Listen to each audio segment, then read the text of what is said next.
Okay, so welcome everyone. The participants for the PAC meeting, you can turn your video on so we can see you. I'm glad to have you all here. Um, today, Michael Baroff will be chairing because Lori has not been is not able to make it, so I'm going to pass it over to Michael Baroff. Okay, thank you. So I call this meeting to order, and I guess the first agenda item is if there's any public comment on any of the agenda items that we have. Sorry, we need to do roll call first. Oh, I'm sorry, roll call, my mistake. Who's going for it? Me? Nathan, since Miles is helping Patricia, can you do the roll call?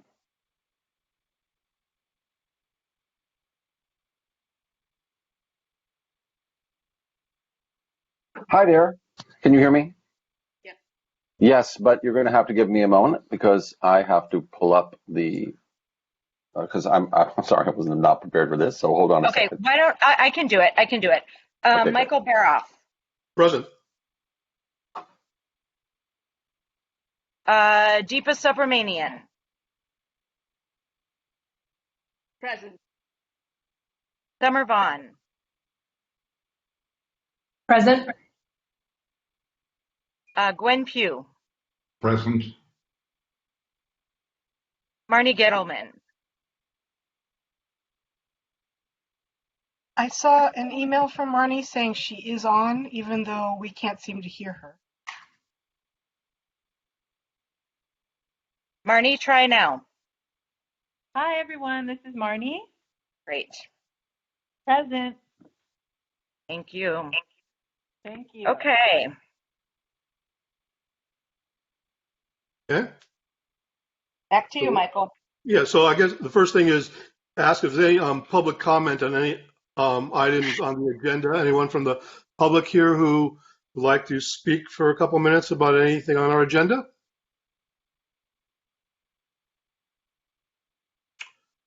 Once? We have not received public comment for this agenda. All right, so be it. So that's that. Chairperson's report. I guess we have it. Actually, my sense is that most of what we're going to be reporting out is on our agenda today, and with our joint meeting with the Arts Commission. So the report will be rolling as we go through our agenda today and first part of the Arts Commission meeting, as far as I can see. Fair enough. And Yep. so I guess time for staff updates. And Naomi, please tell us what's up. Thank you, Michael.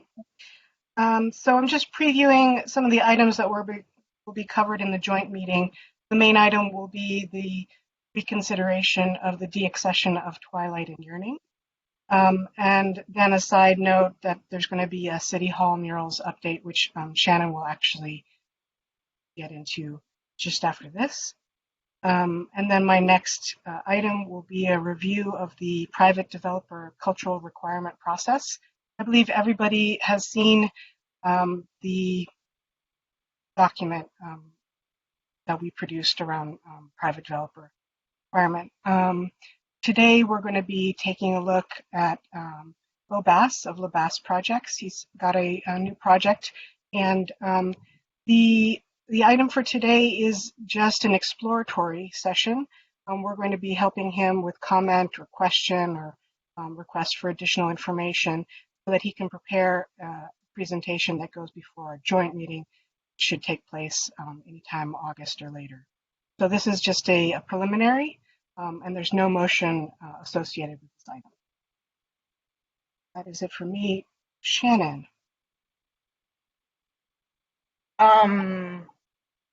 Okay. One thing I wanted to just note, going back to the first item about the joint meeting, is like we've done in the past, it'll be a similar process where there will be a staff presentation followed by Q&A with the PAC and the Arts Commission of staff. And then there will be public comment if there are public comments. And then you all will discuss, the PAC will put forward a action that will then be voted on to make a recommendation to the Arts Commission. Then the Arts Commission will act on it. And there are two separate items. One is to reconsider the DIA session that you made in February. And then the second, if that passes, will be to reconsider the DIA session item, and there will be another staff report. We'll go through the whole process again. So that's kind of how the process is going to go, and our two Michaels will lead you through that process. There will be a further update on this during the joint meeting, but I just wanted to note that, as some of you may have seen, Councilmember De La Torre put a 13 item on the City Council's agenda last week, cover the City Hall murals. By the time the public comes back to City Council meetings at City Hall, which is in mid-July, and that did pass. So we, ideally, when we had discussed this item previously, the plan was to do the community engagement and then any kind of artistic recontextualization of the murals. And so this kind of bumped up the process a little bit. So the city will have to do something before the community engagement started. But for the past few months, we have been actively working on getting this project back running again. As you may remember, it was put on hold when the Belmar project took priority and was a very fast track project, and we couldn't do both at the same time. So we've been in conversations with a number of people about the reinstituting the community engagement piece over the past couple months. So hopefully we'll be able to move quickly. So more on that during the joint meeting, but I just wanted to give you the really brief preview. Does anyone have questions for Naomi or I before we move on to Bo? And just to note, you can add your questions to the chat, or please do add your questions to the chat if you have them. And if, Marnie, if you're by phone, you just speak up. Thank you. Okay. Questions? Doesn't look like we have any No questions. questions? Okay, that's well clear. To be continued. So are we now ready to hear from our presentation on the BAS projects? Yes? Yes, we are. And I'll just reiterate again, there's no action needed. This is an opportunity for feedback and discussion about this project. So, Bo? Yes, hi. Hello, everybody. I'm just waiting to jump in here. I'm going to share my screen with you quickly. Bear with me.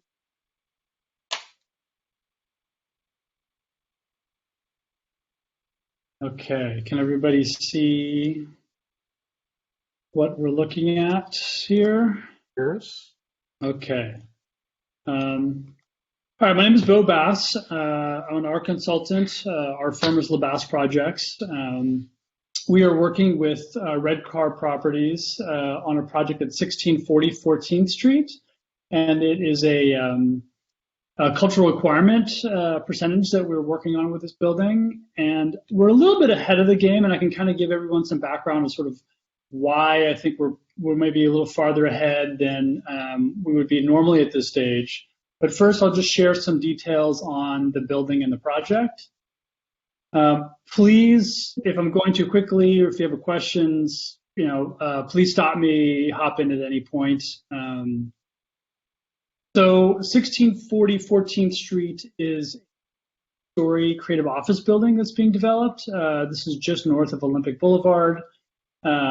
It's creative office over ground floor retail with an open air sort of courtyard and gathering area. So you can see it's, all glass frontage. It's a sort of C shape from the street. So this is sort of like a little bit of a bird's eye. You kind of see the building that kind of wraps around. And again, there's this open air sort of courtyard public space that'll be accessible for the retail or for the creative office. A closer look into the courtyard area. And I'm showing this courtyard area so you can get a sense, because this is where we're looking to place public artwork. Our goal for this project is, in terms of the artwork, we actually are pretty excited about potentially moving forward with an artist that we've been working with named Rogan Gregory. He creates very organic sculptural works, and we were looking at including his work for multiple reasons. We really like the sort of strong visual and tactile elements of his organic sculptures. And in this case, part of the concept he's discussing and creating with us is to actually create both a tactile and audible element with some water features in addition as part of his marble installation.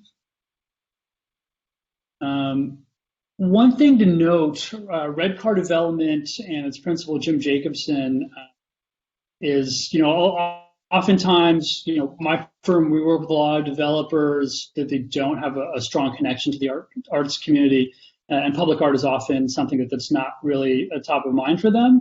But Redcar traditionally, and Jim Jacobson in particular, he's a long-time sort of member of the Santa Monica arts community, been active with the former Santa Monica Museum, is a well-respected collector. He has several artists that he supports in residency programs. So art, and in particular public art, has been a key component of a lot of their projects across the city. In this case, it is a cultural requirement, but on most of his projects, they have been including artwork sort of at will. So, public art is an important part of all their projects, whether mandated or not. And my team's been fortunate to work with them on a lot of these projects, so we sort of know the history as supporters of the arts that Jim and Redcar has been. In this case, Rogan Gregory, the artist we're looking at commissioning, has been fairly involved with the architecture and design team at HGA, with our team on the BAS projects, really from early stages of development of this project. So he's been working on his concepts with this really from the get-go of the development of this project with Redcar. And I'll just share some info about Rogan. He's an LA-based artist. I think, Naomi, did we share this document with everybody? Yes, this went. Okay. I'm going to avoid, reading everything for everybody, because if you've got it, then you can sort of look at the background.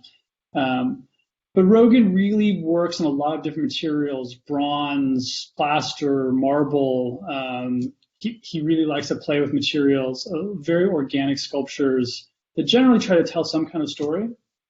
And then as we get into his proposed concept for this project, he's got this idea of sort of burden, and he's concepted a really large sort of two-piece marble sculpture that is sort of figurative of a person carrying a burden, and with this idea of carrying a burden through a ford, right? So carrying this burden across a river, across water. So he wants to integrate some small basin water features that have just barely trickling water with this really large 3,000-pound marble sculpture. And what we're envisioning is that sitting in this landscape sort of plaza area, and this is sort of a rendering of what his sculpture would look like. It's a 3,000-pound two-piece marble sculpture, and then there are a pair of basins that we're still sort of working on the engineering of exactly how they're going to sit in the space. But Rogan's idea is that there's water constantly flowing, but just barely enough so that the water flows over the edges of the basin without it actually having a waterfall feature that is just clinging to the surface.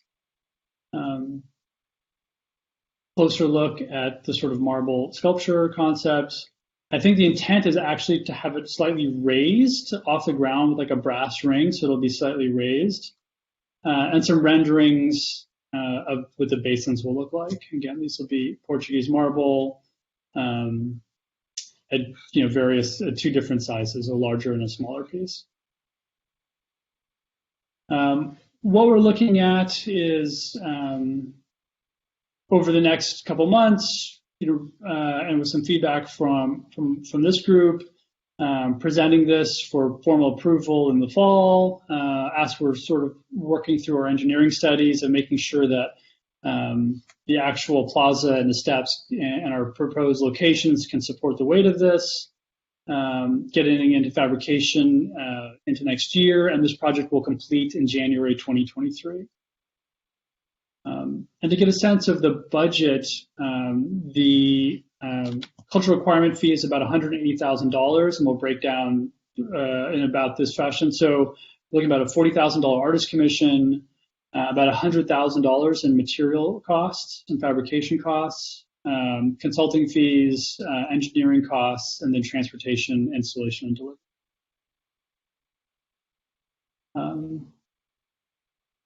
So just some more site renderings and details. But again, you can sort of see restaurant, retail, creative office, the second and third levels. And again, this plaza area is really where we're looking to really land this sculpture.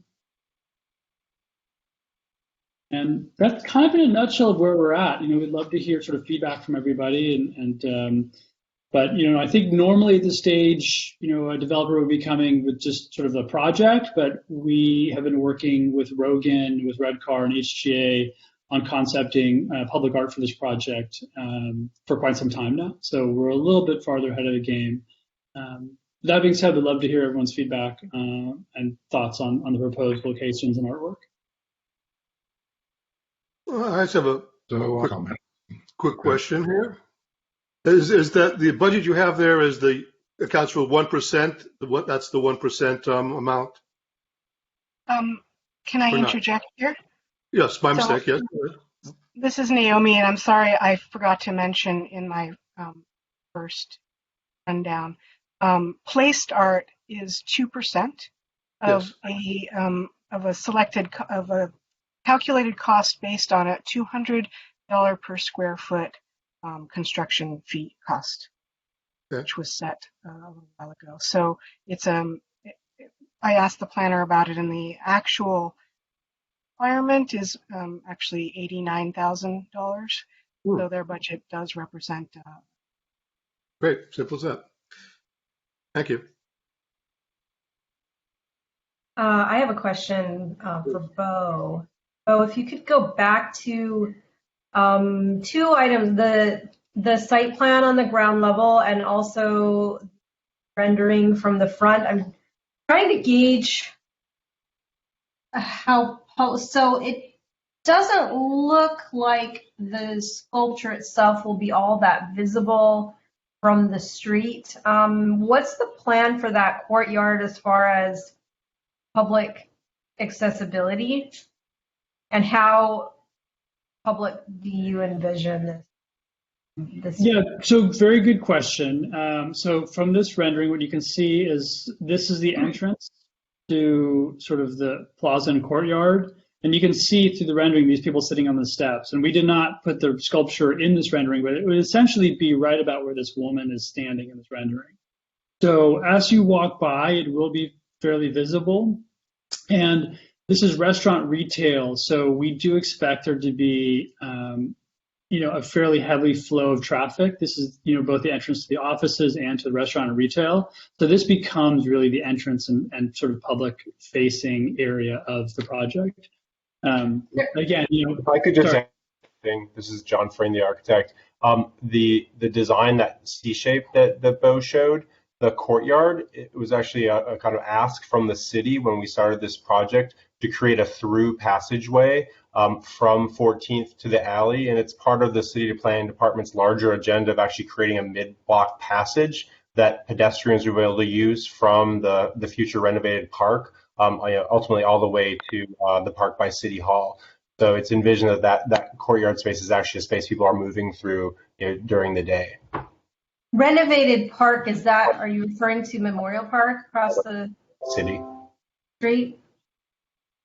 And what would be happening on the street when you get through to the side? What is that street? Is it presumably Euclid or something? Yeah, Euclid. And what's Euclid projected to be? what type of street? Is it an art street? Is it mixed use? What's proposed to happen through there? Why would people go through a mid block passageway to get to Euclid? John, is that something you can share when you're dealings with the city? I don't know. Did we lose him? It looks like that's the alley, not Euclid, if I'm correct. John would be better to answer that, but from my understanding is that those were requests made by the city to have this be a thoroughfare. So, I guess a short answer, whether this, how active a public space this will probably be the most active public space because it's designed to be sort of the thoroughfare. And again, if looking at the all glass rendering of the building, we determined that we wanted a tactile experience. We wanted a sculpture that people could actually put their hands on, connect with, and sort of experience, right up close. So we felt with Rogan and the team that this was the one active space to really put a strong sculpture. So from my perspective, I think we need to understand, the idea of a POPS, which is a publicly owned private space, privately owned public space is that it can be a very controlled space and not necessarily that open to the general public. And it may be, you talk about entrances to the restaurants, but the restaurant's likely to come off the street, not off the courtyard. Similarly, any other kinds of uses in there. So I think the narrative of how that space works and why this is a good place for that, I think is an important conversation to have, because obviously the intention of having this percent for arts is that it really enlivens the city and the quality of the experience of people in the city. Excuse me, you meant to say that the alley is going to become Euclid Court because Euclid itself is not adjacent to this development. Is that not what you're saying? I'm looking at the map, and Euclid Court is the alley. That's what I thought too. Yeah, I don't understand what anyone would be traveling across the alley for based on this map. So I guess that's a question to whoever at the city suggested that be made active. Other than it looks like there are a few entertainment companies. Maybe they're hoping that their employees will walk through. That's the only thing I can see from this map. The path through I'm not really privy to those conversations in terms of why that was requested. Well, I think it's really important understanding why this art is cited where it's cited. Mm-hmm. And so I think we need to understand what the narrative is about how populated that courtyard would be, not just by the users of the office, but everybody else too. And if the retail portions of this is accessed off 14th Street, they may never see the artwork that's buried fairly deep inside. I'm not saying that this is not necessarily good, but I mean, we have to be careful with privately owned public space and the idea of its significance to the public at large and how it's managed and the way it works. So, I have a question to the artist. Sure. You mentioned that the concept of this, the artwork represents one carrying the burden of life. So is there a reason, what's the context and why this context and why is it present on 4th Street, paradoxically, which, a place which represents, all through happiness and lightheartedness is my question. Is there a specific reason for this this context and concept, this artwork? That's probably a better question for Rogan. But in terms of the work we were working on, like that's sort of how he's envisioning this, and he talks about it really being the sculpture is figurative, but it's fairly faceless, so it's really sort of a subtle nod to all of us carrying our burdens through life, whatever that might be, is sort of how he explained it to me. He has his own perspective, but he wants it to sort of be this this sort of faceless figurative sculpture, but he really wanted to incorporate it as this installation, because as he was sort of working and looking at the original plans for this courtyard, and the landscaping was this idea of having something, a large, substantial figurative piece, along with these sort of water-filled basins. And he really liked the way it was going to be able to play with how people could sit and interact with the various elements in this courtyard. It's funny, so I can't see who's speaking, but whichever gentleman was pointing out the potential. I'm sorry? My name is Deepa. Oh, Deepa. Okay. Yes. I got to take notes so I remember who's asking what. Thank you. But the gentleman who's talking and asking questions about the locations, one of the reasons we were really citing this is because, the challenge of this building is it's all glass. And so where do we land public artwork where we feel people are going to interact with it the most? We felt like the areas where people would be sitting, meeting, engaging, even though it is a sort of like private public space, we felt like that was the best location where people would actually engage with it versus just sort of like walking past and it just being something, a sculpture that's just off to the side, kind of tucked away. We wanted it to be, really sited somewhere. Where is the rendering? Where people could actually engage with it. Yeah, engage with the work. I mean, in concept, I think that's fine. We don't disagree with that. I think you need to reinforce why and how that space is actually going to work, rather than just saying it's going to be this. We need to know why it's going to be this. Right. Okay. So, I'm being a little mindful of time, folks. I wonder whether some of these questions can get built into the more formal presentation by John, John, and Bo, that we see in a timely manner before we actually get into the actual formal review. Is that feasible? And if there's a desire for people to submit other questions, is that an option at this point? So, Michael, I'll Yeah. just say that was Please. kind of the point of this, is to, really surface any concerns that might need to be addressed. Right. I would say if any of our PAC members have further feedback or questions, we can certainly pass that along to Bo.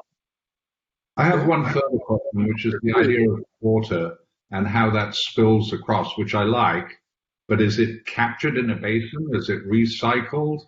What is it? Is it just the idea of it being tactile? So if you could explain a little bit how the water element of this works.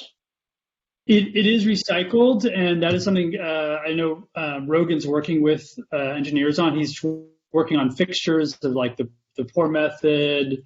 It will be recycled, so it'll be subtly, continue to be recycled. And these are all, I really appreciate these questions. We already have a lot of narrative in there, but I think maybe before we get to more formal approval, we can continue to sort of, go in detail some of that info on the water and the engineering of the water. And I can really add into the narrative sort of specifically of like why we're landing the art where we're trying to land it. Great. Okay, Hi, this is Mark. One question. Yeah, please. Yeah. This is Mary Patricia Doherty. Yes, Hi. Yes. I have one question. I think there's so many strong points about this design, that it's part of nature, that it is something that people will enjoy. I'm a little worried about two things. One is the the weight of the stone and how it will react in a public crisis like an earthquake. And then the other question has to do with the water. You're going to get birds, you're going to get droppings from trees and so on and so forth. What's the maintenance cost? Have you built that in for the water specifically, or is it just the? Those are both very good questions. First question, in terms of the engineering and concerns, that's something we're already working through with architects and engineers. How this is, we're not just going to just like plop the sculpture there because it is, 3,000 pounds. We're going through, a formal engineering process to make sure it's secured properly. So, when we go through formal approvals, we will actually by that point, we'll actually have all the engineering plans, approved. And then second, in terms of maintenance, this is, it's not a public park that does not maintain. This is a creative office and retail restaurant area. So there will be daily maintenance, both in terms of the landscaping, the steps, the public areas of this project. So we do fully expect that there will be, continued and constant maintenance on the sculptures, whether it's just, being cleaned off, whether it's being dusted, whether it's removing bird droppings, to make sure everything's functioning properly. And the water, particularly with water features, water's living, and it has all sorts of things that it can attract. But I always ask that question with mainly because I'd like to learn how do people deal with that issue. The last question I have to ask is, I wasn't online when you maybe talked about the seating. What kind of wood? Is it laminate? Is it solid? Is it stone made to look like wood? The sculptures are all. It's marble. Yeah, the sculptures are marble and the seating is concrete. So there's no. Yeah. So it's textured concrete of some kind. Yes. Yeah. Okay, so we have blocks of wood. We have a bunch of folks that are coming on for the 6:30. So, Michael, do you want to wrap us up? Yeah. Thank you, John. Thank you, Bo. To be continued as it progresses. We appreciate your time today and all the great questions, folks. So, at this point, we have no other announcements.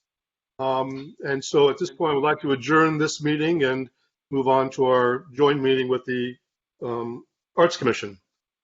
Thank you very much. Thank you. Thanks, Thank you. Bye, Bo. Thank you. And welcome. My name is Michael Masucci, and I will be chairing this joint special meeting of the Santa Monica Arts Commission and its Public Art Subcommittee. And today we have two main things on the agenda for this special meeting. One will be a continued discussion and reassessment of a previous Michael? made. Yes.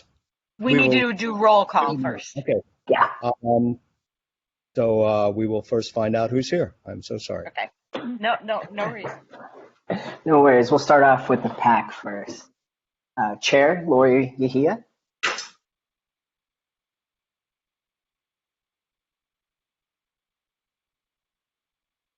Lori's excused. Okay. Michael Baroff. Present. Francois Barr. Mary Patricia Doherty. Here.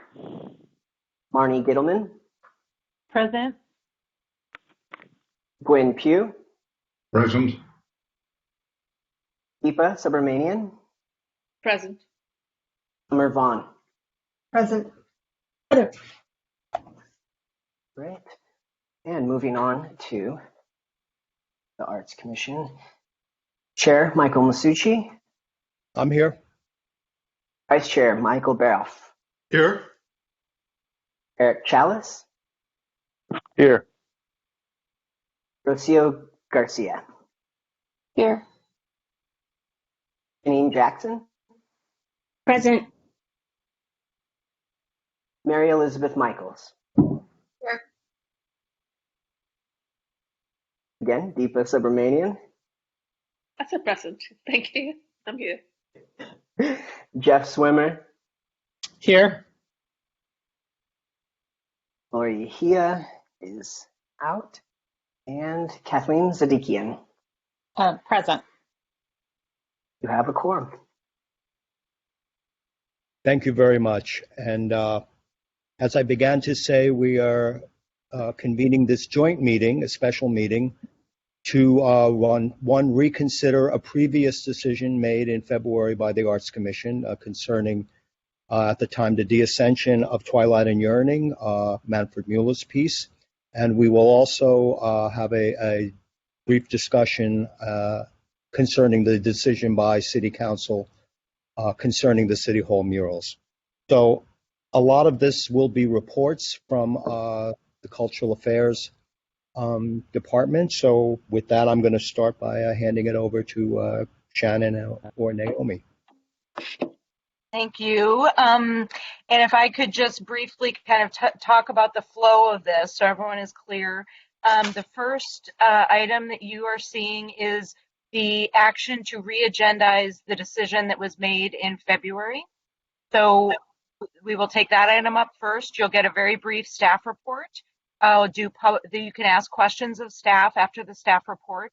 Then we'll move to public comment, and then you will move to discussion. The PAC will make a recommendation to the Arts Commission, and then the Arts Commission will act on that recommendation.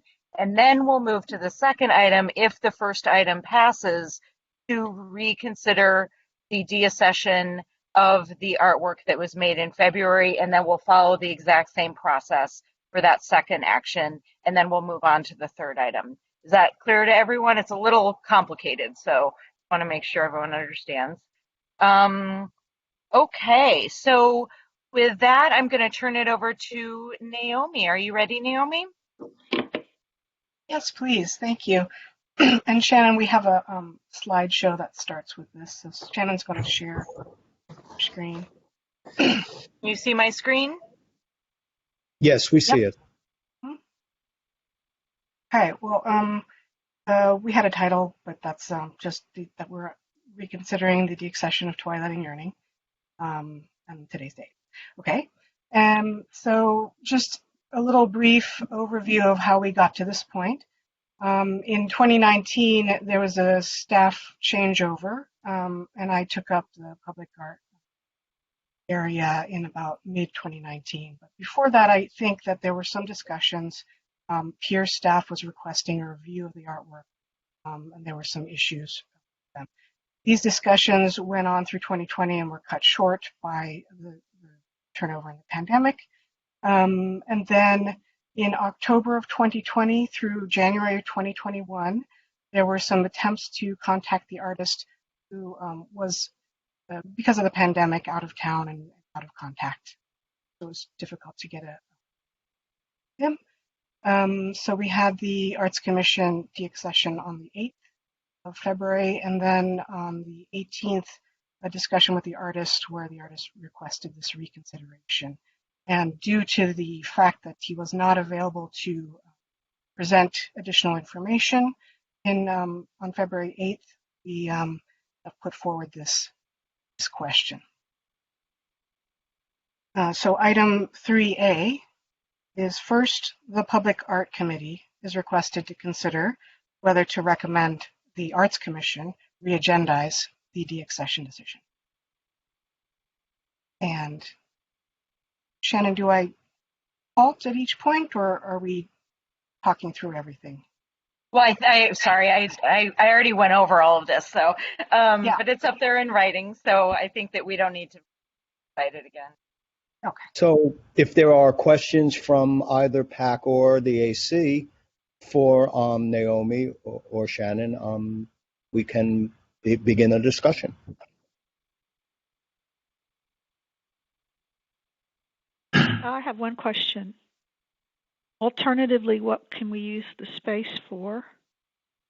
And could the art be modified for climbing? I suppose the metal straps would have to go. I'm not sure how you would create a safe space for people to enjoy it. sure how people can enjoy it now. Haven't been there for a while.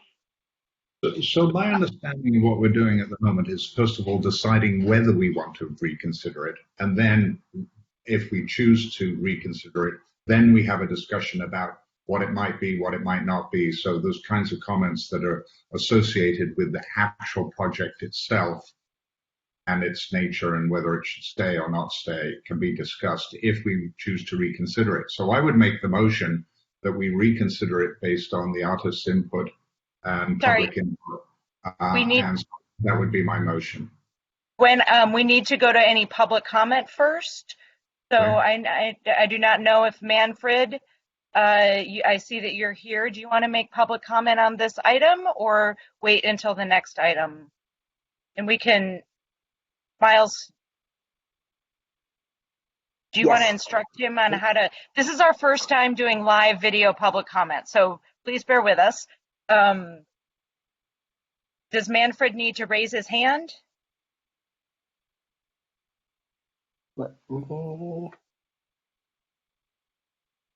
Yes, he does.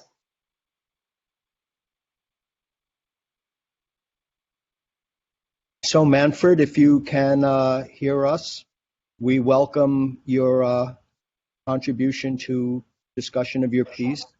And we'll figure out the technical ways to get you on board. You would be asked to keep your presentation fairly short, to around 3 minutes. However, following your presentation, the members of the bodies may ask you questions, and which would give you more time, should that be what people want. So hopefully we're able to see and hear him. So am I on the screen? Can you hear me, guys? Yes. Can you hear me? Yes. Okay. Yes. All Please go ahead. So where are we? Where are we in this discussion? Okay. First of all, I have to tell you, I find it very wonderful that the Arts Commission, Sean and Naomi, gave me the opportunity to reconnect not only to you, also to the artwork. I mentioned in my email, it was maybe 4 or 5 weeks ago, that I strongly opposed against the accession of this artwork, Twilight and Yearning, because I have a feeling that the decision about this project was not complete. Now, let's say there was not completed information about this project. Unfortunately, the essence of this project, the description, I only get you one sentence. My idea is that the boats will not be lowered and those return to the literal function until their symbol message is perceived and a new feeling of responsibility has to be translated into action that begins to reverse the pollution of the ocean and prevent environmental catastrophe which destroy the element of cycle which makes life on this globe possible in the first place. This message, what I found out in my research, was drifted away maybe 20 years ago, and I didn't even know about that. This message and the description, more description of this project, was drifted away 20 years ago, and was never be reproduced as a certain kind of galvanized plaque that was, after 3-4 years, what I heard, it was washed away by the humanity of the ocean, washed away maybe by high waves, etc., etc. That I don't know. So these boats, I mean, the artwork itself speaks for itself, yes, of course, but the essence of this description was going lost. I see it now in that I sent you guys a certain kind of email, a few emails about the idea what behind this whole thing is about, and I have a feeling when you made the decision, you didn't even know the context. well, you can tell me that it's not true, or you can tell me that was far away. But I have a feeling that the essence of this project to benefits the Santa Monica, not only the Santa Monica citizens, the Los Angeles citizen, about a project that is actually involved in an environmental issue. How that happened 25 years ago, That's time. I'm not sure that I have the time to tell you about that, but time changed. My difficulties for 25 years ago is actually to bring a project that has environmental issue. You remember what I read to you in the beginning. It has a certain kind of issue about element of life, what this ocean represents. And I had a feeling that nobody knew this issue, this message anymore. And Okay. Sir? Okay. No. Yeah. Thank you so much. If there are questions, we can continue with you. Yes, Mr. And just a reminder, this is only about the re-agendizing this item. About the re-agendizing. Yeah, the first matter on the table is whether we shall reconsider. Then, based okay, on well, that decision, will be a further discussion. Well, let's see if I can frame this in that context. You know, Manfred, I read a lot of your documents. My understanding is our decision to assess the work had to do with the physicality of the boats themselves, in terms of it currently being a hazard and dangerous, and that whole area is there's no trespassing. So in my mind, I'm trying to reconcile what we've decided based on the physicality of the work compared to what I'm hearing, the very clear message and well thought out ideas that certainly are valid and important to be addressed. So could you help me understand, do you differentiate the ideas from the actual physical degradation of the work that is as it exists, which we decided to be assessed based on its condition, not your concepts? Michael, you mind if I reword that a little bit? Go for it.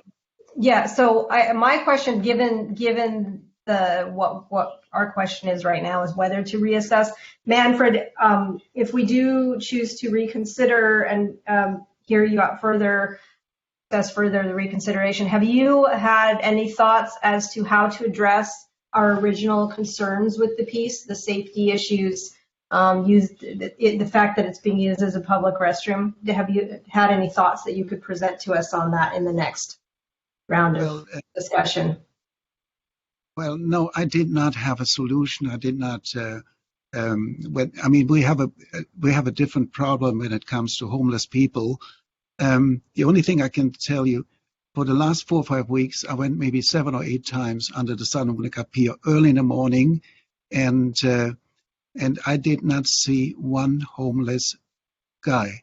This problem is an old problem also. I mean, I had to fight. No, I had not to fight. I had to actually make clear that homelessness is not my problem in a way, but it's there, and I don't have a solution for that. In general, you have homeless people on 3rd Street, and you try to politely get them out of this wonderful business event of 3rd Street. So I would say, why don't you do that under the Santa Monica Pier? By the way, there are research about it, and I can show you that. If there is a name from the artist, if this is named as an artwork, normally people have much more respect as normally. But that's my problem. The name was gone. The description was gone. Nobody knows actually what it was. So, to your first question about the constitution, the condition of the boat itself, these boats are engineered by, let me say that, by 60,000 pounds of water. And one moment, I have a little sketch here. You have to understand that, and look at this here. Can you see that sketch? Oh, great, wonderful. So these boats are engineered holding 60,000 pounds of water. That's 30 tons of water. Not when the weight comes in.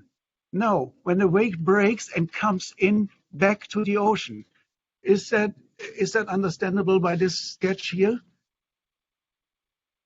The I waves. can't see your sketch because I'm on the phone. So the waves are actually meeting the boat in the, let's say, meeting the belly of the boat, are streamlined. But the thing is, the waves are coming with the same power. With the same. Sir, I'm sorry to interrupt. Unfortunately, these questions are first we need to stick to what is the question at hand, which is reconsideration. And so I hate to be the bad guy, but that unfortunately is my function here as referee in a sense to make sure we stay on point. So questions regarding the topic, which is to reconsider. Michael, can I? Please. So, as a representative of artists, I think Manfred has come forward to and requested a reconsideration, but I think the artist needs to be given an opportunity to be heard and given a chance. So I would go for it. Personally, I would go for the reconsideration. But I do have some questions which I would like to ask the artist later. Sorry, Shannon, I have a question for Shannon or someone from the city. What would be the process? Could you remind us of the process again if we do choose to reconsider? Would we be making a decision on it in this session, or would it go on to further sessions? No. So how it works is you would make the motion now, which would be a recommendation to the Arts Commission. Then you would vote on that motion. If it passes, then whatever the motion is, then it goes as a recommendation to the Arts Commission, and then they will either take that recommendation or not and vote on that. And if it passes, which I will say this is what the staff recommendation is, to reconsider, then we'll move into the reconsideration, do another staff presentation, more public comment with questions and discussion, and then PAC recommendation made, and then Arts Commission recommendation made. So basically what we're looking towards, should you decide reconsideration, is to re-agendize this. But as Shannon's just said, with due process. So a final decision will not be made tonight, should. Oh, no, it will. It will be.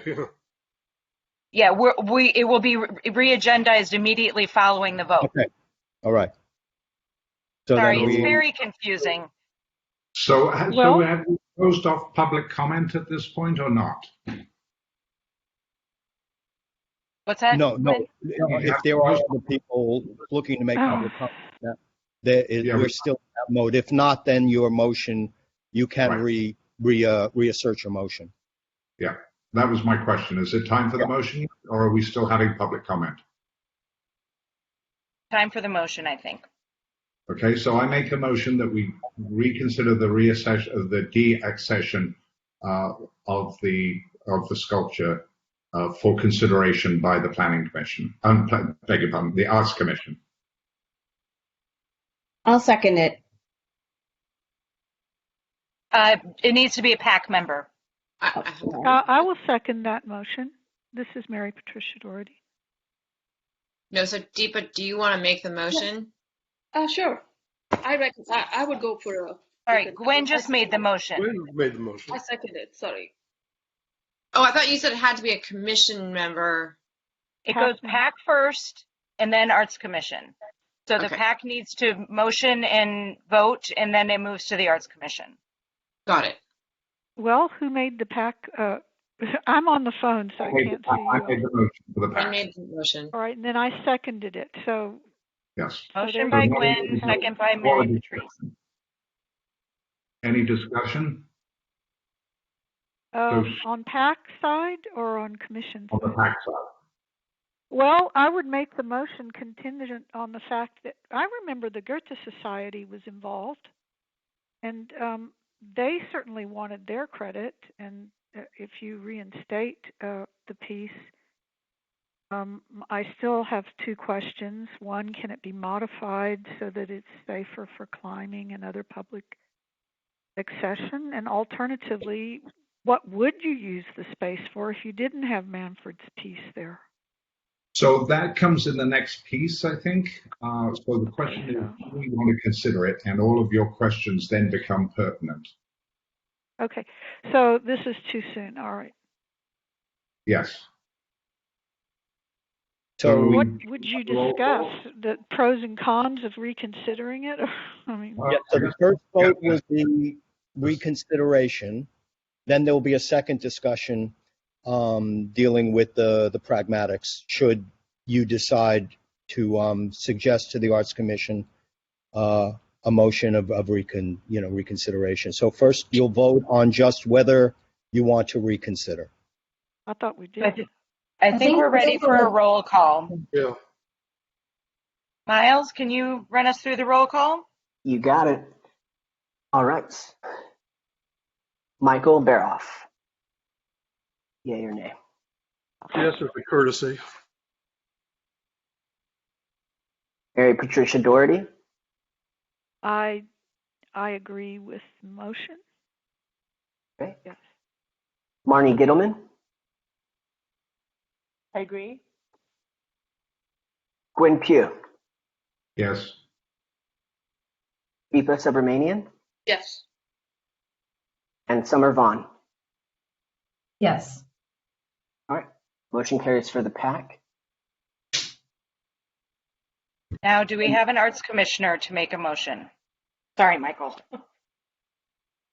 I can. I would like to make a motion. Is there a second? I'll second it, Commissioner Jackson. All right. Any discussion, or do you feel ready to vote?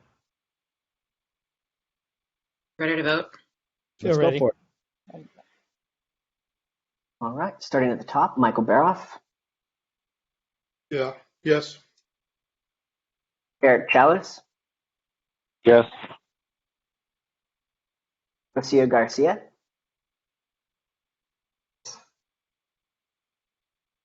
Janine Jackson. Yes. Michael Masucci. Yes. Mary Elizabeth Michaels. Yes. Deepa Subramanian. Yes. Did make the motion. Jeff Swimmer. Yes. And Kathleen Sadikian. Yes. So two unanimous votes from both PAC and AC. Congratulations, Mr. Mueller. We are going to take it to the next step.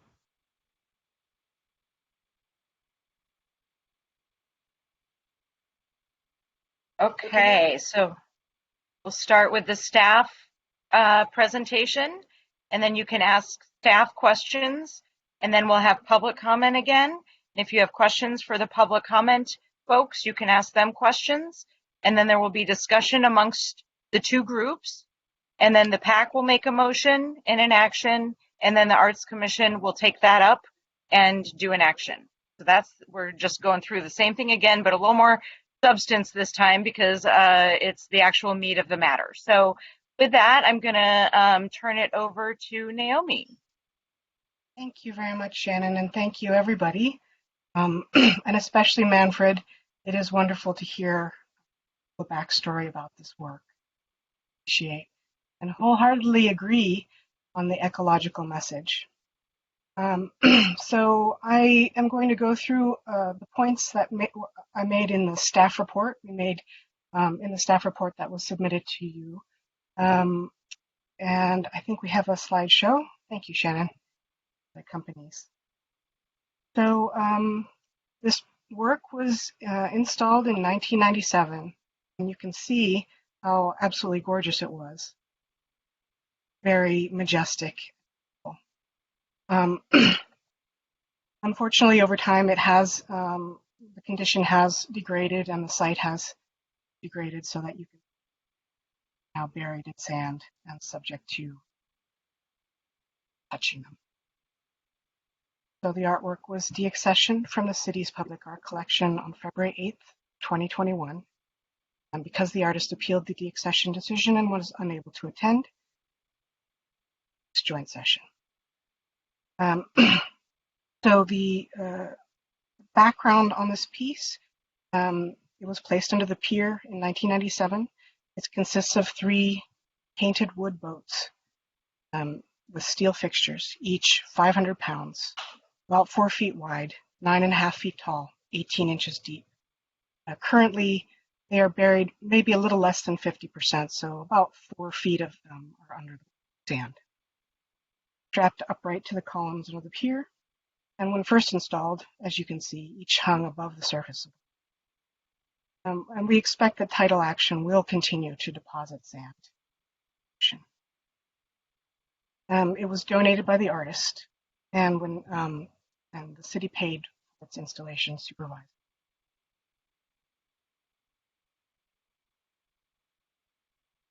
So I just wanted to skip down a little bit and note that per the agreement in section 15, the artist was responsible for providing lighting and signage for the artwork. Neither nor the city are responsible for damage or destruction caused by acts of others or wear and tear to the artwork caused by aging, the elements, or the atmosphere. The city at its sole discretion could elect to repair the work, and both parties agreed that the expectation was for the artwork to gradually deteriorate, but the parties further agreed that if the city determines that any portion of the work is a potential hazard due to a deteriorating condition, the city may remove the portions. The city agreed not to intentionally alter or destroy the work unless such an action was necessary to further the public health safety. The area underneath the pier where the artwork is located does pose a particular security hazard. It will continue to be closed to the public for the foreseeable future. The underside of the pier west of the bike path is closed to the public with multiple no trespassing signs. There's been fencing installed by the city. It has yet to be extended as far west as the artwork, but there is some idea that they may do so should the sand continue to deposit as we expect it will. This compact sand is helping to degrade the boats themselves. So although the original intent was to allow the boats to deteriorate, we don't think that the original intent was for the boats to be accessible and under sand. So these surfaces are in very poor condition. There are remnants of steel strapping hardware that are heavily corroded. There's jagged edges that we consider that they pose a potential safety hazard to everybody, including children who might wander under the pier. And while the agreement does not require the city to maintain or repair the work, over the years the city has had to spend considerable resources to abate the regular defacement and vandalism, including regularly painting over graffiti, and unfortunately that some of that did happen outside of our watch. So you'll see that there's gray portions where the graffiti has been painted over. Staff who have visited the site since 2019 have observed regular illegal camps at the site and numerous biohazards on and around the installation site. The current environment, with its lack of security and monitoring to deter vandalism and illegal camps near the work, are such that any treatment would likely be quickly undermined without frequent and costly maintenance. Although removing the installation would alter the integrity of the artwork, staff nevertheless investigated potential relocation scenarios, but were unable to identify a viable location. The deaccession policy also requires that staff make all reasonable efforts to ascertain that the city is legally free to dispose of the work. So staff has reviewed the deaccession policy agreement and affirms that the deaccession of the artwork is under the Arts Commission purview and removal of the work would be consistent with the terms of the agreement because of the work's deteriorated condition, which poses a potential hazard, rendering its removal necessary to further the public health, safety, and welfare. Staff has determined that a number of the conditions specified in the policy under this cause for review and under the review process sections applies to this deaccession. So the applicable causes for review are the following. The work presents a threat to public safety. Staff have determined that toileting urine in its entirety has become a potential hazard due to its deteriorating condition, which includes conditions exacerbated by the accessibility of the primary hazards we've determined are the sharp surfaces, biohazards on and around the installation, accessibility of the artwork to climbing, and its attraction, taggers, people experiencing homelessness, and those who prey on them. The artwork is often vandalized, and the work is used for illegal encampment. It does give some measure of privacy for individuals seeking shelter. In 2019, Pierce staff requested that Cultural Affairs review the placement of this work, and staff have determined Pierce staff was concerned that the deterioration of the work over the years and its location has converted this installation into a potential safety hazard and an attractive nuisance detrimental to public health, safety, and welfare.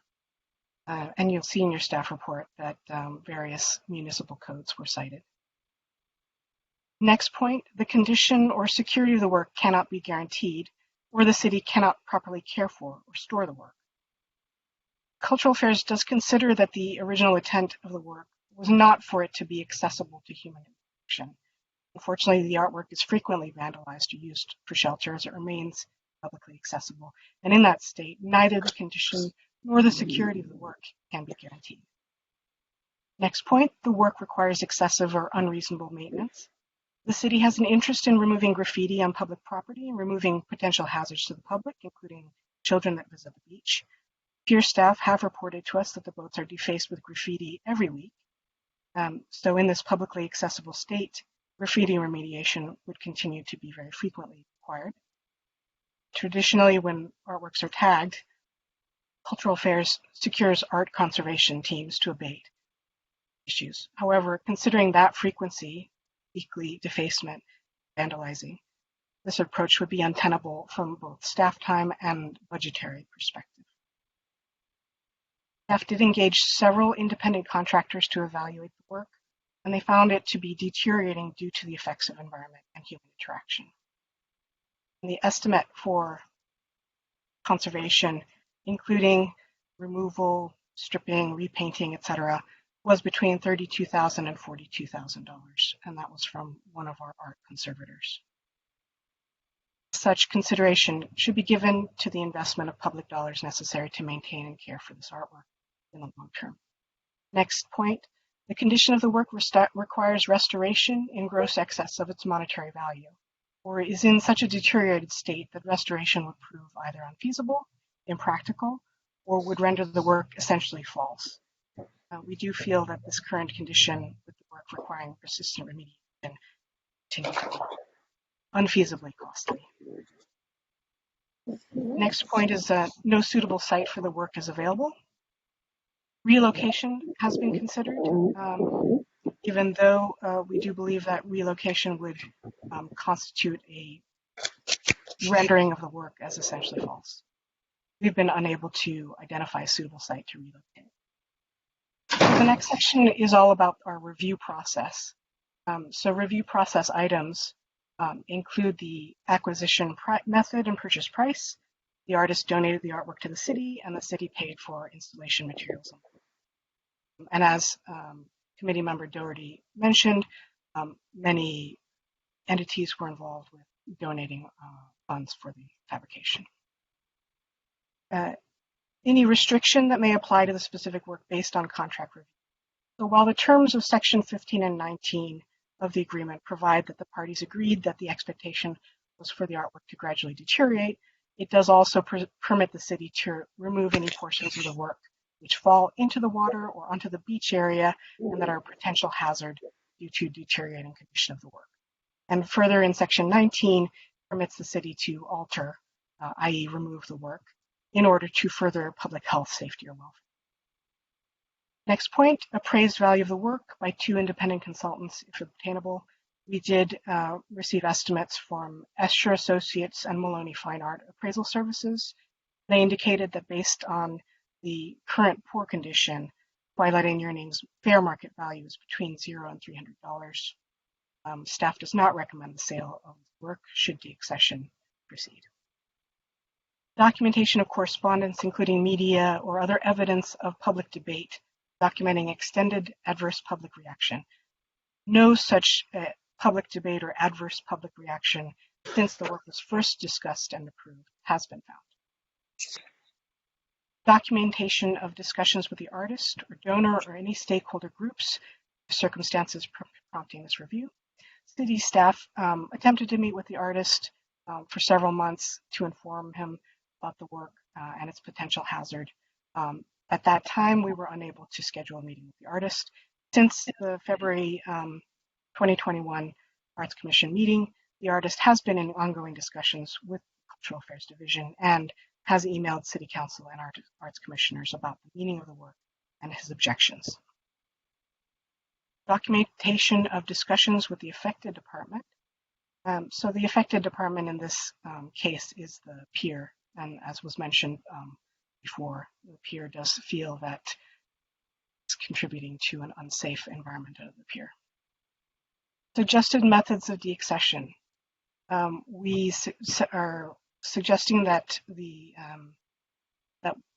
Arts Commission reaffirm the February 8th deaccession. Then we would notify the artist in writing and remove the work with the terms of the agreement. Alternatives to deaccessioning. There are 2 that we have identified. So the first one is to deny staff's recommendation that the Arts Commission reaffirm the deaccession and instead permit the work to continue to deteriorate. For the reasons detailed above, staff does not recommend this alternative because the artwork has become a potential safety hazard and a public nuisance and would continue to be costly to maintain. Second would be to reverse the deaccession and relocate the work should an alternate location be found. The challenges include cost and the permissions process, which would include California Coastal Commission permitting, which is very lengthy and with an uncertain outcome. We consulted Leslie Elwood, a public art consultant, to research the possibility of relocation. And after her review, her conclusion was that it was not desirable due to cost. She provided some costs for us to reinforce the work for resiting, which would be between $27,000 and $43,000. This would be for just the observable portions. If further damage was discovered after digging it out of the sand, that might be higher. And then the total estimates for relocation after this conservation would be between $220,000 and $240,000. That's also an uncertain outcome, as these boats are now 20 years old and would be subject to a far greater strain. This includes the use of a hydrocrane and specialized scaffolding should we consider trying to place the work over water, i.e. further west. So in terms of our staff recommendations, we, due to the potential hazard, due to the deteriorating condition of the artwork, are concerns that the work has become a public nuisance for the city's municipal code, the lack of viable resiting locations, the cost to maintain and regularly abate the vandalism of the work, the temporary nature of the work as noted in the original agreement. Staff recommends that the Arts Commission reaffirm the deaccession and authorize removal of Twilight and Yearning. If the deaccession and removal is affirmed, staff recommends that the city offer the artwork to Mueller as an unrestricted gift. And if the artist does not accept the gift, that city staff would dispose of the work consistent with the terms of the agreement. Thank you very much. Thank you so much, Naomi. Questions for staff? I have a question. Please go ahead. Yeah, thank you for a very detailed and rigorous assessment of the situation. I'll say up front, I support the staff's recommendation to assess the work. Let me ask this question, though. I noticed that as it current is, the work has been archived on our public arts website, and I saw there's a little bit of information there. Is it at this point in time possible, feasible, appropriate to potentially augment the archival documentation on our site to recognize some of the further thoughts? I mean, I've read Mr. Mueller's documents he's forwarded us. Would there be a possibility of augmenting the virtual presence of this historic site of work, given the context of the environment, et cetera, which sounds like we do support? Is that possible? This is Shannon. I'll answer. Yes, it is, and actually was a recommendation that Gwen made in February. That we've done some thinking around. Sorry to jump over you, Naomi. I just wanted to make sure to add that we have a staff member from the Pier who has joined us, Robert Dorsey. So if you have questions for the Pier staff perspective, you can also ask. He wasn't part of the presentation, but he's here for questions as well. So basically, that's my question is, that's already in the works, what Gwen proposed and I've just reiterated, that's in the works? Yeah, there's been discussions. There's not a plan, but it's something that we're very amenable to, of course. Great. Thank you. For the representative from the Pier, are you in support of staff recommendation? Yes, I am. Can you hear me? Yes. Yeah. Okay. I am in support. Thank you. Questions? I have a question ahead, for the artist. I don't know if it's an appropriate time, but if you were to take a snapshot in time, and it's kind of building on your question about archival, if the artist was to take a snapshot in time of what the final result is here, and it could be that you'd use that space for something else. I'm not sure what the Pier has in mind. But either the artist would alter the work in some way, and since he can't take it to the end of the pier and put it back up there, or redo a piece, or introduce sand and water, which makes concrete, and I don't know that that would be accessible to the public in a way that would be safer. Or he takes the gift and he reintroduces the concept of this is as far as we got for the archival. And that's just as much public art as a physical piece. But the reality is he gave a deteriorating piece of work, from what I understand his comments to be, as a reminder that the earth deteriorates faster if we deem it should by our action, and that the sea is it's pristine in the beginning, but it's not so we should make it. I'm curious to know if using the alliteration of the art in an archive and a snapshot of the end result would be acceptable to the artist, or whether he could change the piece in such a way that the peer would be accepting. Well, that's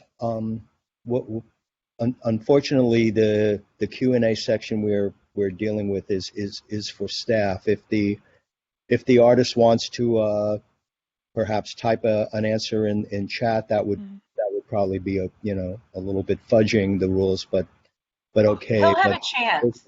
yeah, he is on the agenda to talk. So let's just stick with staff right now, and if not, we can move on to the next aspect. This is Summer. Sorry. Could I actually, I do want to answer a part of her question though, because I think it is for staff with regard to the space. As noted, the space, while technically accessible, is not supposed to be accessed. It's no trespassing area. So there's nothing that would go into the site because we don't want to be attracting people to the space that we have no trespassing signs all over underneath the pier. So right now, the only people that are accessing it are people that are either breaking the rules or just don't see the signs or things like that. And I verify that I attempted to legally go see the piece, and unless I were to violate a trespassing sign, the piece is inaccessible legally at the moment. Okay, thank you. This is Summer. I do have a question for staff. Is there any opportunity near the site to memorialize the piece somewhere outside of the site that's actually near the pier rather than purely online digitally? And would that be something that that the city would be willing to consider? And Naomi, chime in, please. I would say if it's memorial, like a picture of what the piece used to be. Plaque or. Yeah. Like the one Pico bas relief that's of the one Pico art piece where you have the bronze. It's more or less a 3D plan view, or if, let's say the bird sanctuary in Malibu, where they have also a brass piece that shows the contours of the land. And would some sort of plaque be required to go through the Coastal Commission? Naomi, do you have thoughts on both of Summer's questions? I think that a plaque is possible and a site could be found, and I don't think that it triggers the Coastal Commission review. It's construction scale. A great suggestion, son. If there are no more questions, then we move on to the next part. I'm sorry, somebody talking? Please, go ahead. So initially, I wanted to ask this question to the artist, but this is also applicable to the staff, I suppose. So the work has been there for nearly 20 plus years. So when the artist created the work, what was the timeline that he had in mind? What was the was it a lifetime product that he had in mind, or did he have a timeline for it? Because this deterioration has not taken place overnight. It's happened over a period of time, to the extent that a large piece of the artwork has been, damaged or missing or whatever. I haven't personally seen this artwork, but what is it why would he want the work to be restored after 25 years is my question. And also, if he did have a policy or strategy for maintenance or vandalism or natural erosion, given the location of the artwork, and who was responsible for the maintenance and what measures were taken to maintain it. So these are the questions that need to be reviewed before one takes a decision on restoration and the cost of restoration. I guess finally it all amounts to the restoration cost and whether it justifies it or not. So your questions for the artist, After we finish staff Q&A, we'll move into public comment, and you'll hear from the artist again, and you can ask the artist any questions that you have. But Naomi, I saw you popping in to answer the other question. Yes. So I think one thing to note at the background of the piece, it began around 1992 and took many years to come to fruition. At that time, and maybe in public art in general, there wasn't a lot of thought about the lifetime of public artworks and what's the natural lifespan. It wasn't memorialized in any documents that I found where anybody was thinking about, well, if this doesn't degrade and fall into the sea as it was supposed to, or if the bay didn't get an A grade, then what was our plan C? So none of that discussions, I couldn't find any mention of that. So it didn't seem to be on people. Lost the train of thought about the other parts of that question. I'm sorry. Yeah, so yeah, you answered one part of the question. The other was who was responsible for maintenance and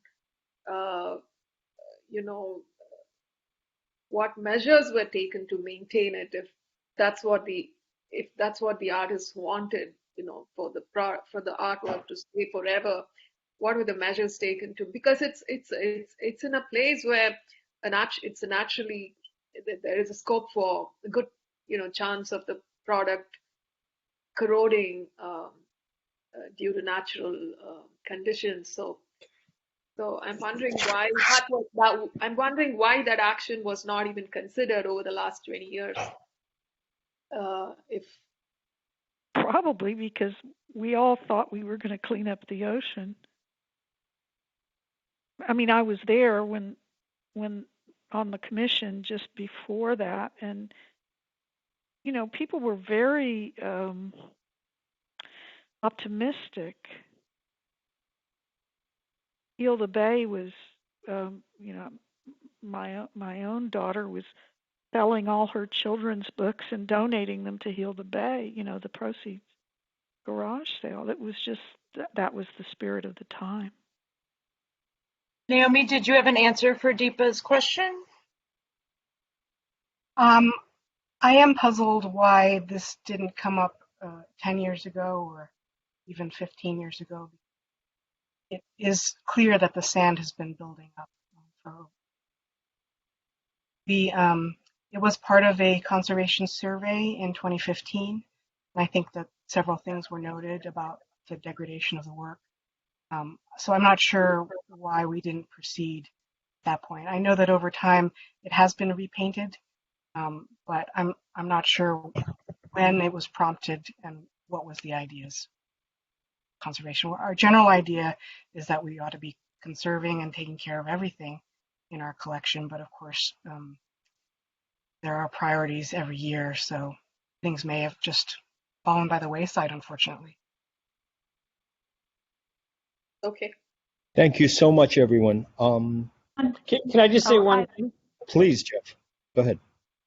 I guess in sort of maybe this is a bit more philosophical than we are trying to get an answer to this question is the goal of our works in the city to be permanent? I mean, it seems to me that art should serve its purpose and do its time and live with the environment, and then if nature decides to rethink its hosting abilities, then it moves on. I don't know. I mean, to me, I would say no one knew 20 years ago that the sand was going to come up so high that it would be so difficult. It might have, it'd be so difficult to see, and that it would, potentially start to sort of consume it. It seemed to me that it would be easy to figure that it would become a place for vandalism or, whatever else people might sneak around and want to do late at night. But I don't know. I mean, isn't the idea to keep cycling through with our public art? I don't know. I don't feel sentimentally attached to it, even though I think the work is really interesting. It seems to me that our job should be not just preserving at all costs, but really, looking at when nature has decided that it's time to, for some of our public works to move on. So, Jeff, I can just respond to that. And we seem to be drifting away from questions for staff based on the staff report and more discussion type things. So I would propose that we Okay. maybe move it after I answer this, move to public comment, and then we can get the meat of the matter. But I will say that this is something that the public arts sector is really been dealing with a lot, because especially in the beginning of the kind of professionalization of public art, there was no consideration for lifespan, for maintenance, conservation. And so the field has needed to kind of catch up and deal with all of these like legacy pieces that hadn't been, these issues that hadn't been considered when they were first put in place. So this isn't unique to us. And I think you're exactly right. Yeah. Okay, thank you. So with that, it is time for public comment. And do we have people who would like to have chimed in? Manfred is here again. So Manfred, if you want to, I've enabled your video. Oops. Okay, I'm in. Yeah, I'm in. Yes, You hear welcome me? back. Yes, absolutely. Please go ahead. It was interesting just to hear these comments. That sketch what I showed you about the amazing energy that the waves can have was actually the basics to engineer these boats on these pylons, on these posts, so that nothing can happen. That gives you already an idea how strong the engineering, how strong the construction of the boat. These boats are constructed with the finest marine plywood, doubled it up what boats builder normally did. We took a lacquer on that. That is actually lacquer that is anti-graffiti. You can actually take a little fabric and a little paint thinner and can rub it up. So there was a question about lifetime. You're absolutely right. There's a beginning, there's an end to everything, even to this piece. In this contract, what I did with the city of Santa Monica is one paragraph said, if this piece deteriorated and is a danger to the people, then it will be gone. I'm agreed to that. I couldn't say it in a better word, and I'm completely agreed to that. But it's not the time yet. It's not the time yet. The idea, and I mentioned also the strategy that I have when it comes to public art. I'm not furnishing in this aesthetic world with my artwork, this kind of aesthetic of better living, better eating, better traveling, etc., etc. I want an artwork, and specifically when it comes from my studio, I want them to be aggressive. I want to be right in your head. And my suggestion is, listen also to this wonderful report that the Arts Culture Affairs Office did. I want you to see this artwork with different eyes. That means how it is now, submerged, by the way, 10 feet of sand. These are, if I do the numbers, there might be 100 tons of sand. But this is also a sign. This is also almost like a symbol of how environmental is changing over time. But we have also our word about this kind of environmental. So this piece itself speaks a language to you that you have to understand. And I would like to help you a little bit to understand this piece. And by the way, one moment. Speaking about to refurbished or reconstruct. I can send you a crew of people, of very professional people, and they would do it for a fraction. I have to tell you that because I built this with a crew underneath, and I know also the permit thing, etc., etc. But it would be a fraction of the money that I heard in this staff report. That's for sure. And I can give you also an estimate about that. I'm actually almost like an engineer in my agenda of my history also. Thank So you. that is, There can be questions if people. yes, want. yes. I have a question. No. This is not. I want to get a minute more. I propose this. This piece also to have a comment by Science Ocean. I gave you this information in one of these emails, and they were thinking about we need science like that, artwork like that, who deals with that, who might get people an idea how this element of life that ocean represents is changing. So why don't we leave it like that, like it is? I mean, there's something about submerged in sand that everybody is annoyed about that. This is actually art, what it is in the best way. You like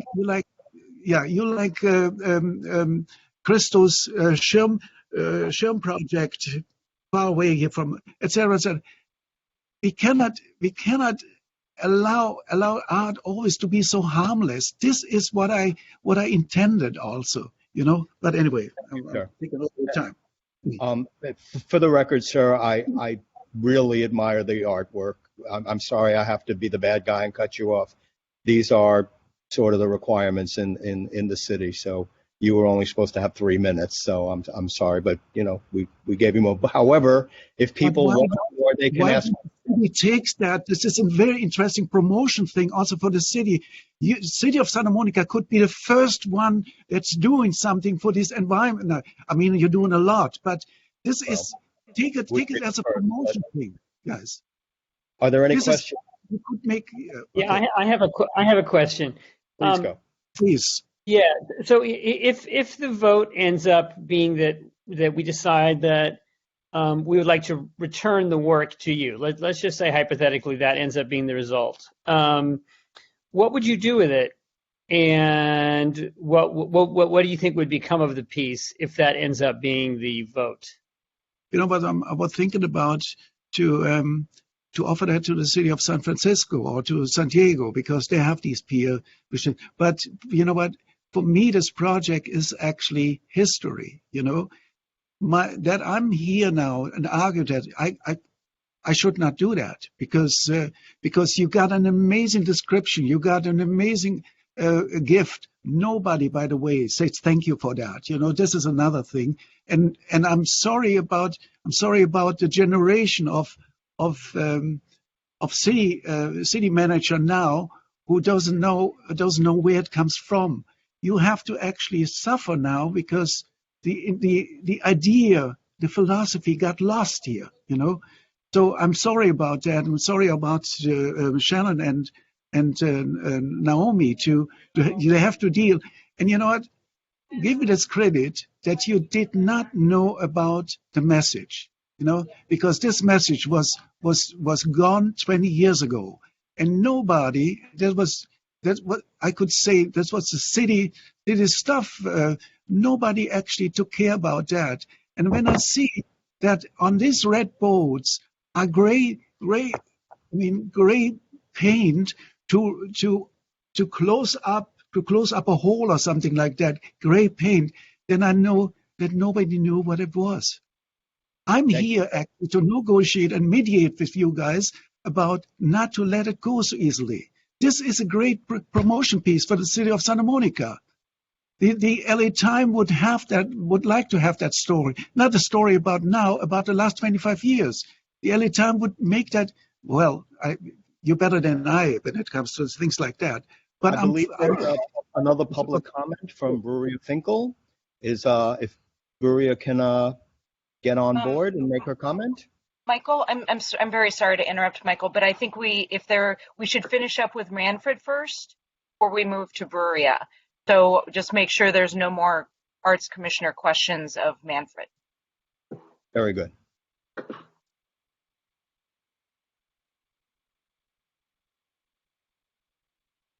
Any other question? Yes, I have posted a question. Manfred, when was the last time you had a look at the work? Oh, When was the last time you personally saw it this was work of yours? maybe 8 days ago. 8 days ago. Pardon me? No, 8 days ago. I mean before that, in the interim, over the last 20, 25 years. I wasn't there last year because of the pandemic. Yeah, but on a regular basis, everybody who visits me will be introduced to this piece. That was I would say I did during a year maybe 3-4 tours with friends from San Francisco, friends whoever come in town, but also with art colleagues to discuss that. Well, why are you asking that? I'm sorry. Let me answer. Well, my intention is because you're so keen on retaining this work right now when it's come up for the Ascension, but have you ever paid attention to it in the last? It's your work. I would have thought that you would be more interested in the work than anybody else. Thank you for the question. If I introduce this piece, I'm the messenger. I don't need my name on this boat. I don't need the description that was gone, drift away, never replaced, So I was tired also years after, I would say after 3 years, when this description was gone, this plaque, I was tired to remind the city of Santa Monica to that. I did my job. This piece was in the LA Times magazine. This piece was in international journals. I did my job, and I'm doing still my job, thinking about in the interest not of the Arts Commission, in the interest of the people of City of Santa Monica and everybody who wants to see this. I see it also as an opportunity to use that almost like a classroom, a classroom of people, to invite people. I met new friends here with these ocean, and I asked them, would you mind if I ask you to come there and give a statement about environmental? Said, I would love to do that, specifically under the Santa Monica Pier. The Santa Monica Pier was not interesting me to have an artwork. It was this pier, and that is also something that I don't understand. Why are you not using that space? This space is almost like a cathedral. This space gives you actually an idea about the mechanic of nature. We are able to refine the idea that the next tide in 2024 will be maybe 3.5 feet. This is a mechanic. This is almost like a Rolex, and I mean it now abstract a Rolex about light, about movement, about biology, whatever you want to see.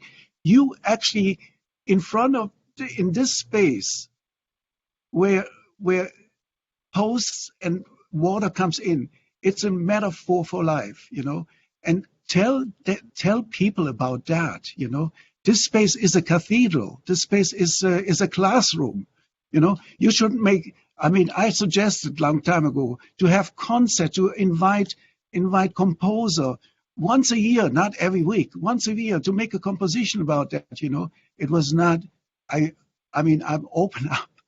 open up so many things, What I can say is you have the best seeds of tomatoes, but you didn't water this right, It's not you, but the generation before you. Thank you so much, sir. We do have another comment, someone who's been waiting also to speak. So I would like to bring Bruria on if she's still here. So Bruria, we've asked you to interact live. So you need to accept the invitation that we sent you if you want to make public comment on this item.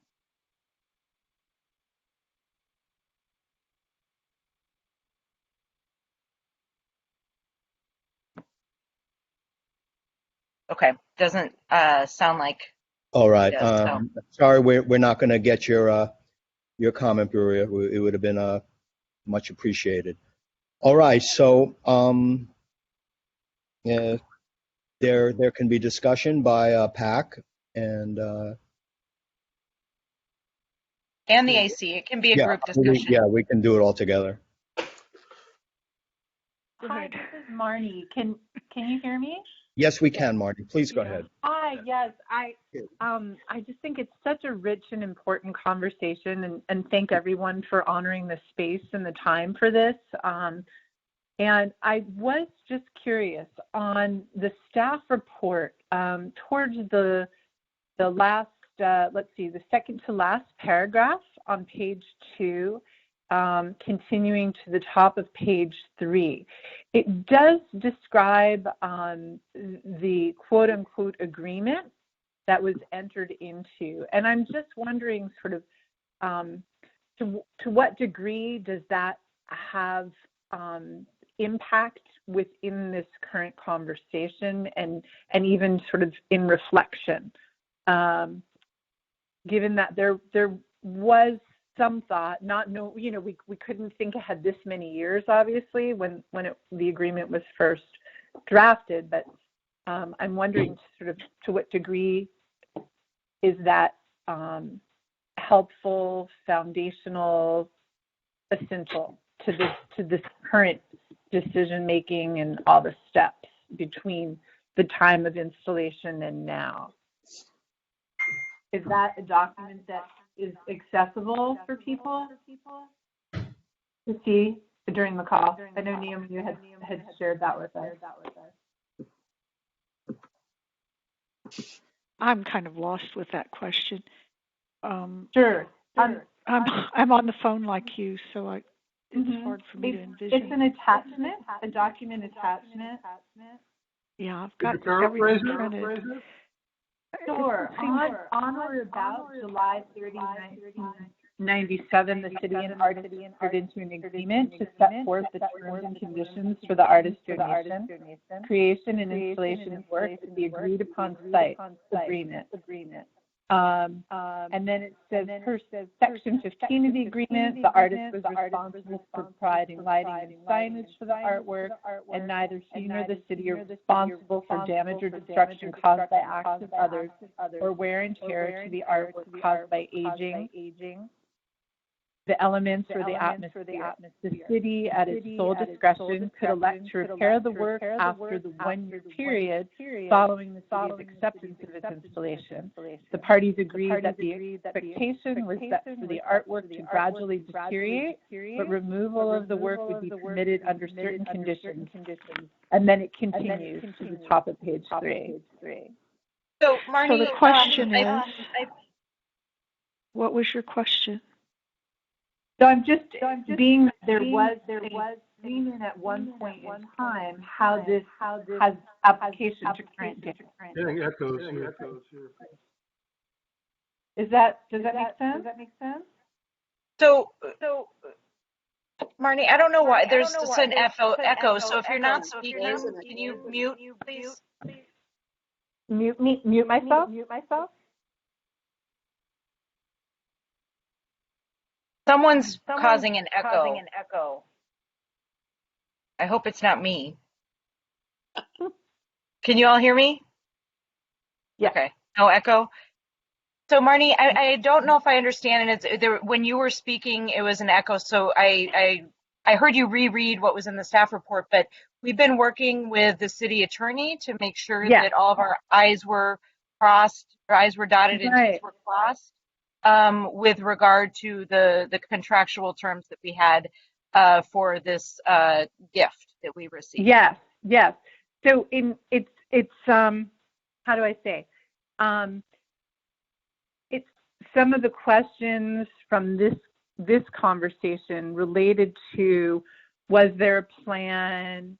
And it was just noting that that had been addressed originally, in the best way it could have been. So I just, people were asking, what if anything was the original agreement, and I was just sharing what was shared with us, that was located at the bottom of page 2, beginning of page 3.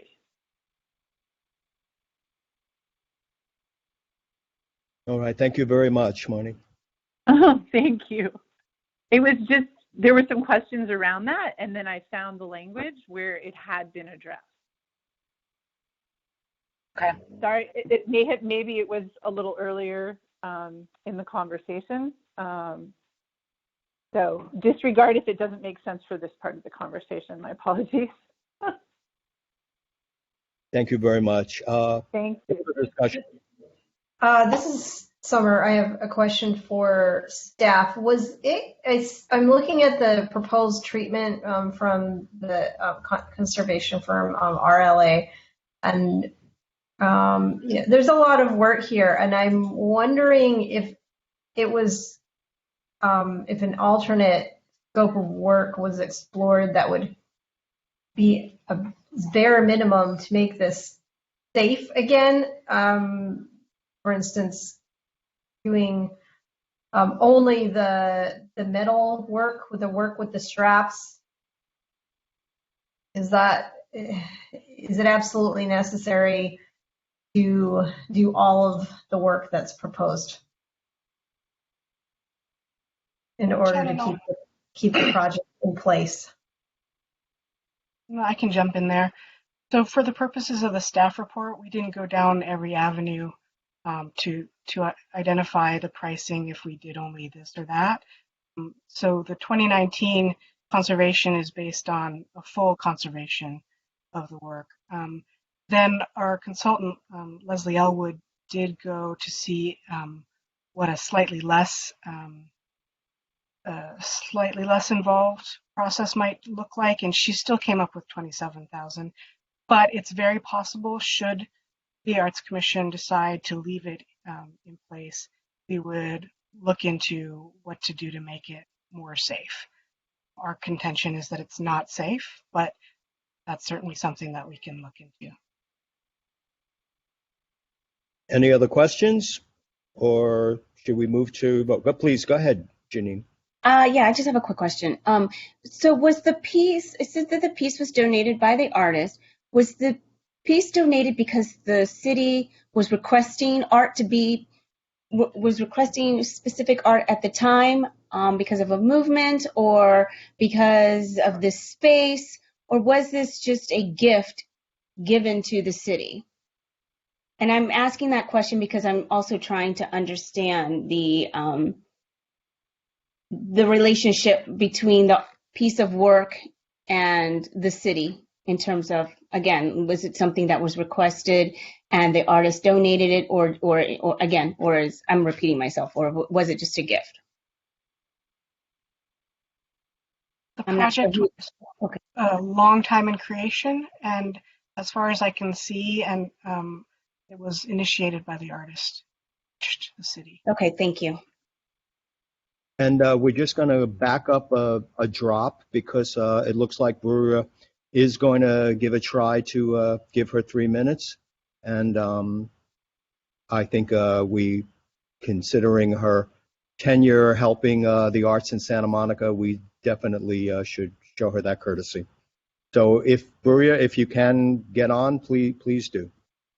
Bruria, we've sent you an invitation to interact live, a request to interact live. You need to accept that, and then you'll be in the meeting.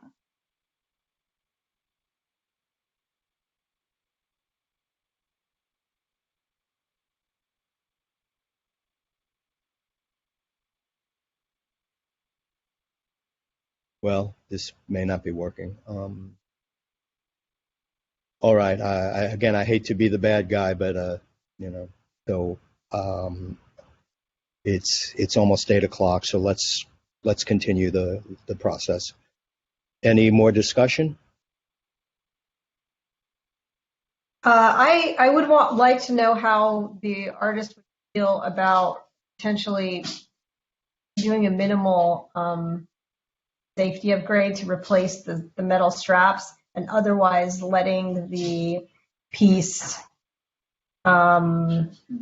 decompose on site, if that would be preferable to decommissioning the piece in its entirety.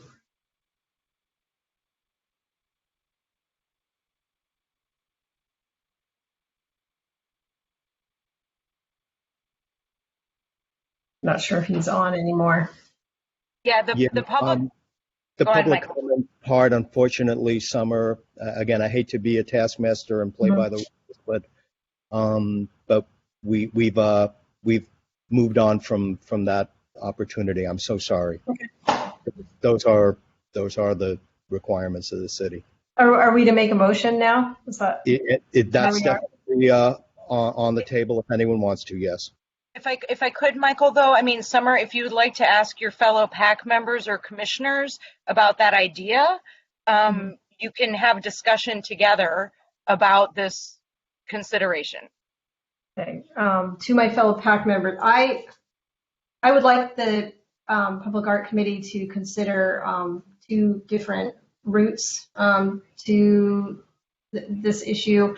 I agree that this is an incredibly important piece that has a really important message conception. It's a beautiful piece conceptually and physically. However, we obviously cannot maintain a situation that is not safe. It seems like one option, although this is not what the city is recommending, so I could be wrong about this, but I could see doing a bare minimum safety measure and allowing the piece to decompose, otherwise decommissioning the piece and proposing that we explore some sort of physical monument to the piece that is more available to public view, perhaps on the pier itself or next to the pier, that could discuss the importance of this piece and its message. Michael? Please go ahead. I'm not sure what Summer was, I couldn't get the entire gist of it. My thoughts on this, finally, is now the artist has said that, he's viewing it as a significant cultural heritage piece, which needs to be, there for posterity and, let it take its own course and not, let it be destroyed by under any circumstances. So if we can take care of the safety part, I think it would be a viable, option to continue with this. Is what I think. I don't know what that is.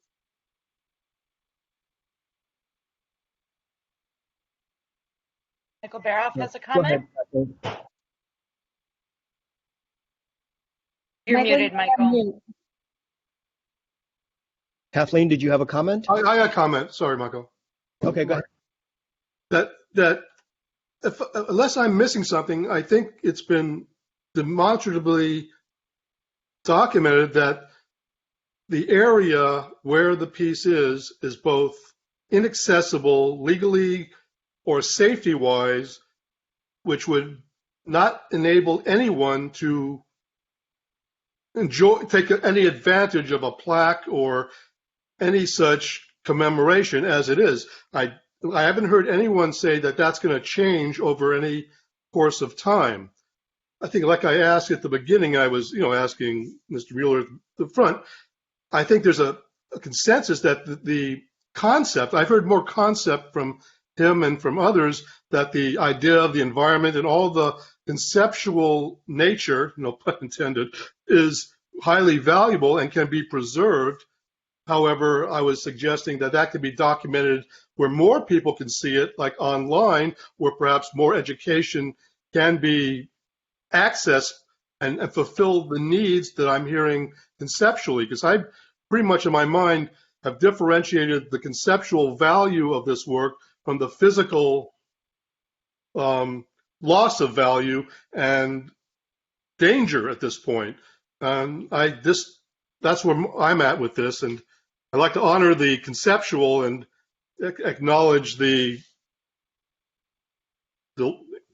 erosion of the physical.